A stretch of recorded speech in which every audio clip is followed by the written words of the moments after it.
Hello students, कैसे हैं आप लोग। आई होप आप लोगों की पढ़ाई बहुत अच्छी चल रही होगी। देखिए, आज का जो हमारा टॉपिक है वो है जीएसटी। देखिए, आप लोगों को पता है जीएसटी का जो फुल फॉर्म होता है वो होता है गुड्स एंड सर्विसेज टैक्स। यानी कि जो जीएसटी है वह किस पर लगती है बताइए। यह एक सामग्री और सेवा कर है।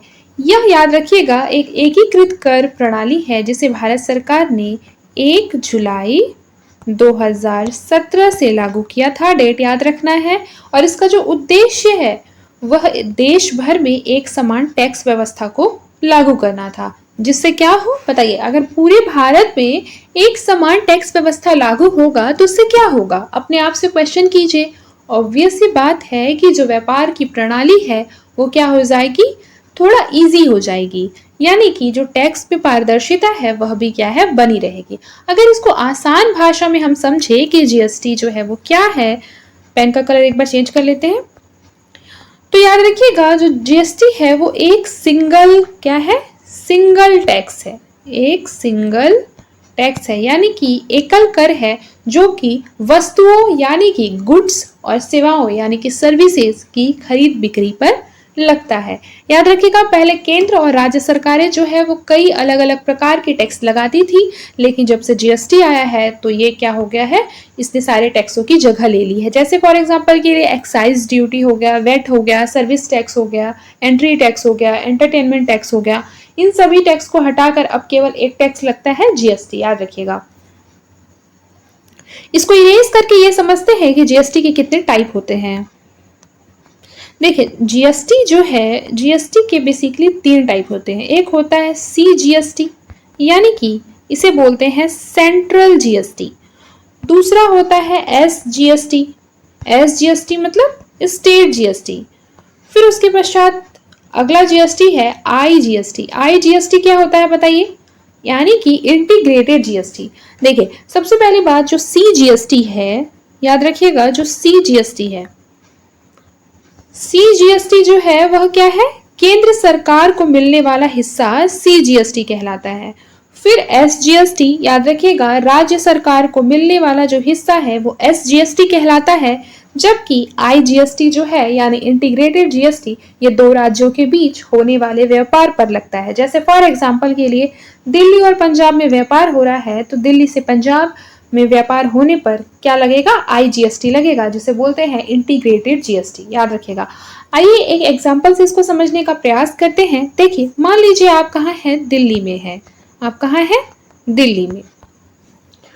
और आप क्या करते हैं, एक टीवी परचेज करते हैं, टीवी खरीदते हैं, जिसकी कीमत कितनी है, जिसकी कीमत है 10,000 रुपए। 10,000 रुपए कीमत है। और इसी 10,000 रुपए के टीवी पर जो 18% लगी है वो क्या है, जीएसटी।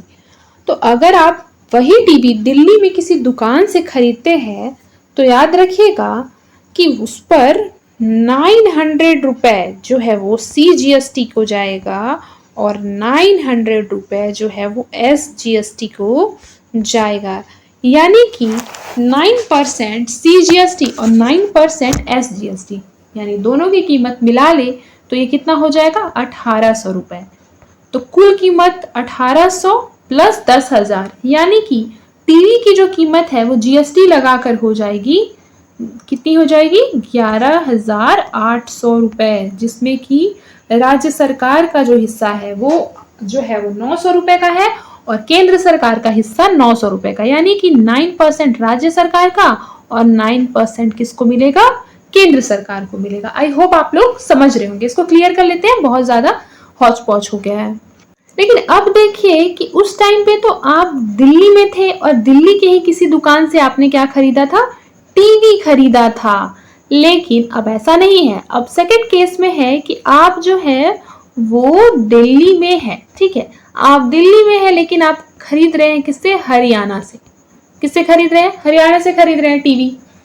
तो अगर आप दिल्ली से हरियाणा से खरीद रहे हैं दिल्ली में रहते हुए, तो आपके टीवी के ऊपर लगेगा अब आईजीएसटी, इंटीग्रेटेड जीएसटी। तो ये अकेले कितना का लगेगा, 18% का। उस टाइम पे लगा था तो वो भी 18% ही लगा था, लेकिन वहां पे जो है वो 9% में 2 भागों में बटा हुआ था। लेकिन इंटीग्रेटेड जीएसटी आपका एक बार ही लगता है। तो यहाँ पर जब आप दूसरे स्टेट से क्या कर रहे हैं, मंगा रहे हैं टीवी, तो आपका 18% का जो है वो जीएसटी लगेगा, IGST जिसे बोलेंगे। तो भी आपकी जो टीवी की कीमत थी 10,000 रुपये, 10,000 पर 18% का टैक्स, यानी कि 1800 आपको और जोड़ना पड़ेगा। तो इस तरीके से आपका 11,800 रुपये जो हो जाएगा वो टीवी की कीमत हो जाएगी। यानी कि पूरा टैक्स यहाँ पर केंद्र सरकार IGST के रूप में लेगी और बाद में राज्य को इसका हिस्सा दे देती है। तो आई होप कि आप लोग समझ रहे होंगे कि IGST क्या होता है, CGST क्या होता है, SGST क्या होता है। तीनों आप लोग अच्छे से समझ लिए होंगे। अगर कोई भी डाउट होता है तो मुझे कमेंट बॉक्स में पूछ सकते हैं। एक बात बताइए कि इसके कुछ ना कुछ तो लाभ हुए होंगे GST को लाने के। क्या क्या लाभ हुए हैं बताइए, खुद से सोचिए। तो ऑब्वियस सी बात है कि वन नेशन वन टैक्स को बढ़ावा मिला है। मेंस में भी आपको ऐसी टू द पॉइंट आंसर लिखना है, तभी आपको ज्यादा अच्छे मार्क्स मिलेंगे। वन नेशन वन टैक्स जो है वो अब सक्सेसफुल हुआ है। फिर है टैक्स प्रणाली में क्या आई है, पारदर्शिता आई है, एवं क्या आई है, सरलता आई है। क्योंकि अब सभी टैक्सों को हटाकर मान लीजिए एक ही टैक्स कर दिया गया है, तो इसने कहीं ना कहीं जटिल प्रणाली को क्या कर दिया, आसान बना दिया है। अगर उसके बाद हम लाभ की बात करें तो टैक्स चोरी में भी कमी आई है। क्योंकि देखिए जितना ज़्यादा टैक्स होगा, मान लीजिए कि एक ही जगह पे हमें पूरा टैक्स एक ही जगह पे पे करना है, तो कहीं ना कहीं जो टैक्स चोरी की जो संभावना है वो कम हो जाती है। लेकिन उसी जगह पर एक जगह के बदले हमको थोड़ा टैक्स यहाँ देना है, थोड़ा टैक्स यहाँ, थोड़ा टैक्स यहाँ, थोड़ा टैक्स यहाँ, तो ऐसे में क्या हो जाता है ना, कर चोरी बढ़ जाता है। फिर उसके बाद अगर इतने सारे जगह पे टैक्स लिया जाएगा, मान लीजिए यहाँ A हो गया, B हो गया, C और D, ठीक है, चारों जगह पर क्या है टैक्स लिया जा रहा है, तो ऑब्वियस सी बात है यहाँ डॉक्यूमेंटेशन का जो कार्य है वो भी बढ़ जाएगा। तो कागजी काम में भी क्या आ गई है, GST आने की वजह से कमी आ गई है। कागजी काम में क्या आ गई है, कमी आ गई है। फिर उसके बाद अगर देखें तो ग्राहकों के लिए लंबे समय में जो टाइम वेस्ट होता था, अब वह क्या हो जा रहा है, वो भी कम हो जा रहा है। जब हम लोग GST पढ़ रहे हैं तो GST का स्लैब रेट जो होता है वो भी इम्पोर्टेंट है, ठीक है। स्लैब रेट्स के बारे में जान लेते हैं। सबसे पहले GST में बेसिकली 4 प्रमुख जो है वो टैक्स स्लैब रेट है, जिसमें कि पहला जो है 5% का है, दूसरा जो है वो 12% का है, और तीसरा जो है 18% का है, और फोर्थ जो है वो 28% का है। याद रखिएगा कि अलग अलग वस्तुओं और सेवाओं पर उनकी प्रकृति के अनुसार इन स्लैब्स में ही टैक्स लगाया जाता है। अगर देखें तो बेसिकली जो 5% का GST है वो किस पर लगता है बताइए। ऑब्वियस सी बात है 5% का जो GST है वो जनरली लो टैक्स स्लैब है। तो यानी कि यह कहीं ना कहीं वैसी वस्तुओं पर लगेगा जो कि मूलभूत वस्तु है, मूलभूत वस्तु जो मूलभूत जरूरत की वस्तु है उस पर लगेगा। जैसे फॉर एग्जांपल के लिए खाने पीने की जो जरूरी चीजें हैं, मान लीजिए कि हो गया आटा या फिर चावल, ठीक है, आटा, चावल, दाल, ये सारी चीजें जो है इसमें 5% का GST लगेगा, याद रखिएगा। बुक्स भी जो आती है ना, बुक्स, उसमें भी 5% का GST है। फिर मेडिसिन भी आप ले सकते हैं, कुछ ऐसी मेडिसिन होती है जिसमें 5% का GST लगता है।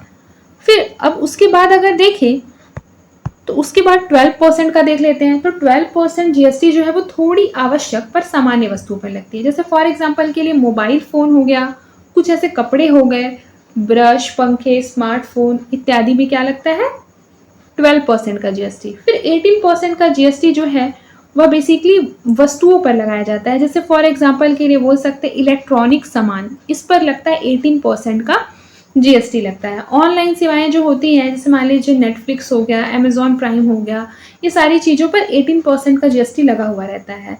बैंकिंग सेवाएं जो है ना, उस पर भी 18% का टैक्स लगता है, मतलब GST लगती है, ठीक है। फिर उसके पश्चात 28% का GST ये लग्जरी और हानिकारक वस्तुओं पर लगती है, ये हाईएस्ट स्लैब होता है।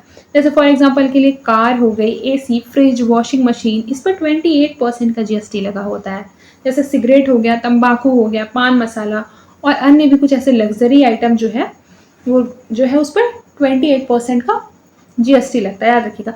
लेकिन याद रखिए कि कुछ ऐसी भी चीज़ें हैं जिन पर 0% का जो है वो GST लगता है। ये क्या होता है, इसे हम टैक्स फ्री कहते हैं। जैसे कि मिल्क हो गया, फल और सब्जियां हो गए, शिक्षा सेवाएं, स्वास्थ्य सेवाएं, ये सब पर 0% का GST है।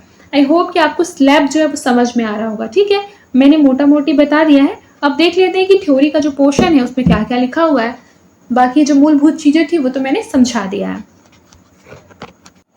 देखिए यहाँ लिखा है GST, goods and service tax. सबसे पहले लिखा है कि संविधान के अनुच्छेद 301 में यह उल्लेखित है कि समूचे भारतीय क्षेत्र में व्यापार व वाणिज्य अबाध होगा। वर्तमान उदारीकरण एवं भूमंडलीकरण की अर्थव्यवस्था वस्तु एवं सेवा करों के एकीकरण के द्वारा संघ राज्य के बीच सहयोग के नए आधारों का निर्माण किया गया है। देखिए मोटा मोटी यहाँ पर यह लिखा है कि जो आर्टिकल नंबर 301 है उसमें साफ साफ बोला गया है कि भारत के राज्य क्षेत्र के संपूर्ण भाग में व्यापार, वाणिज्य और आवागमन क्या होगा, स्वतंत्र रूप से होगा। कौन कौन सी 3 चीजें हैं, व्यापार है, वाणिज्य है और आवागमन है, जो कि यहाँ पे नहीं लिखा है लेकिन मैं आपको बता देती हूँ। ठीक है, देखिए अगर इसको आसान भाषा में समझे तो भारत के किसी भी राज्य में रहने वाला कोई भी व्यक्ति भारत के किसी भी हिस्से में क्या कर सकता है, अपने बनाए हुए प्रोडक्ट को बेच सकता है या फिर परचेज भी कर सकता है। मान लीजिए उसको व्यापार करना है तो वो वह भी कर सकता है क्योंकि संविधान के द्वारा उसे यह अधिकार प्राप्त है। यानी कि राज्यों के बीच व्यापार और आवागमन पर कोई अनुचित रोक नहीं लगाई जा सकती है। अगर महत्वपूर्ण बातों की बात करें तो ये जैसे स्वतंत्रता की हमको गारंटी देता है, ठीक है, लेकिन इसमें क्या है, कुछ सीमाएं भी है। क्योंकि देखिए कहीं ना कहीं राइट जो होती है तो वो कैसे नहीं होते हैं, कोई भी राइट्स एब्सोल्यूट नहीं होते हैं। एब्सोल्यूट नहीं होते हैं मतलब उस पर कुछ ना कुछ जो है युक्ति युक्त प्रतिबंध लगाए जा सकते हैं। तो ये चीज जो है आपको यहाँ तक का लाइन जो है वो समझ में आ गया होगा। अब देखिए इसमें लिखा है कि वर्तमान उदारीकरण भूमंडलीकरण के दौर में क्या है कि अर्थव्यवस्था के एकीकरण के लिए संघ क्षेत्र और मतलब संघ राज्य क्षेत्रों को क्या कर दिया गया है, उनके बीच सहयोग बढ़ाने के लिए नए आधारों का निर्माण किया गया है। किसके द्वारा, जीएसटी के द्वारा। आप लोगों को पता है जो जीएसटी है वो केंद्र और राज्य सरकार मिलकर लगाती हैं और उसका जो बंटवारा है वह भी दोनों के मध्य होता है। क्योंकि देखिए केंद्र ने तो जीएसटी लगा दिया, ठीक है, लेकिन उसको इम्प्लीमेंट कौन करेगा बताइए, ऑब्वियस ही बात है स्टेट करवाएगा ना इम्प्लीमेंट। तो आगे देखिए यहाँ लिखा है संघीय व्यवस्था एक नवीन प्रयोग। हम लोगों को पता है कि 7वीं अनुसूची जो है उसमें 3 लिस्ट है, एक होता है यूनियन लिस्ट, दूसरा होता है कॉन्करेंट लिस्ट, तीसरा होता है स्टेट लिस्ट। यानी कि यूनियन लिस्ट पे आप लोगों को पता होगा कि जो केंद्र सरकार है वह कानून बनाती है, बाकी जो समवर्ती सूची होती है उस पर राज्य और केंद्र दोनों मिलकर बनाते हैं और राज्य सूची जो होती है उस पर केवल राज्य कानून बनाता है। तो यूनियन लिस्ट में आप लोगों को पता होगा कि जो केंद्र है उसे पेट्रोल, शराब, वायुयान, ईंधन इत्यादि पर कानून बनाने का अधिकार है। देखिए आर्टिकल नंबर जो 246 है उसके तहत भारत में कानून बनाने के अधिकारों को केंद्र और राज्य सरकारों के बीच विभाजित किया गया है और ये किसमें है, 7वीं अनुसूची में भी दिया गया है। अगर आसान भाषा में समझे तो आर्टिकल नंबर 246 यह बताता है कि केंद्र सरकार कौन से विषयों पर कानून बना सकता है, राज्य सरकार कौन से विषयों पर कानून बना सकता है और कौन सी ऐसी विधि है जिस पर कि दोनों बना सकते हैं कानून, यानी राज्य और केंद्र दोनों। बेसिकली यही बोला गया है। देखिए जीएसटी जो है याद रखिएगा कि संविधान का जो आर्टिकल नंबर 246A है वो एक विशेष अनुच्छेद है जिससे कि जीएसटी को लागू करने के लिए संविधान के 101वां अमेंडमेंट एक्ट जो आया था उसके द्वारा 2016 में जोड़ा गया था। यानी कि यह एक विशेष अनुच्छेद है। क्या है, विशेष अनुच्छेद, जिसे कि संविधान संशोधन अधिनियम 101वां उसके द्वारा जोड़ा गया था। याद रखिएगा इस चीज को, आपको याद रखना है। 3 फैक्ट है, कब जोड़ा गया था तो 2016, आप लोगों को भूलना नहीं है। तो यानी कि ये जो अनुच्छेद है वो बेसिकली किसको अधिकार देता है, केंद्र और राज्यों को जीएसटी से संबंधित कानून बनाने का विशेष अधिकार देता है। देखिए अगर आर्टिकल नंबर 246A को आसान भाषा में समझे तो यह अनुच्छेद जो है वो केंद्र और राज्य दोनों को वस्तु एवं सेवा पर कानून बनाने का अधिकार देता है। याद रखिएगा।